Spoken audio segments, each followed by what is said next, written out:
এটা কি খালি আমার, না আমার মতো কিছু গৃহিণীর?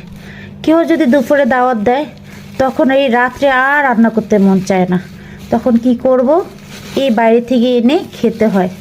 এই প্রবলেমটা কি আমার একার নাকি সবার, আল্লাহই জানে। আমার তো কেউ দুপুরে দাওয়াত দিলে আমার রাত্রে রান্নার ঘরে যেতে ইচ্ছে করে না।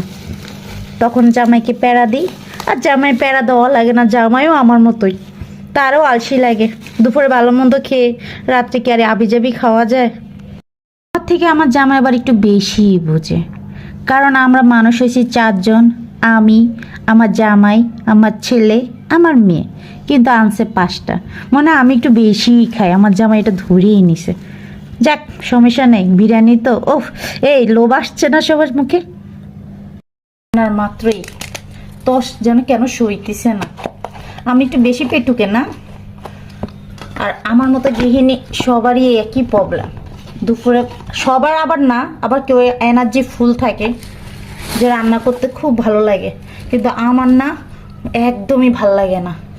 আমার কথা, দুপুরেই দাওয়াত দিছে, আচ্ছা বুঝি না, দুপুরে দাওয়াত দিলে রাত্রে একটু খাওয়াই দিলে কি হয়? হ্যাঁ, নাকি রাত্রে একটু দিয়ে দিত? আচারটা না যা হলো বাবা, খেতে দুর্দান্ত হবে। আমার তো মুখে পানি চলে আসছে। উফ, সবটাই আমার।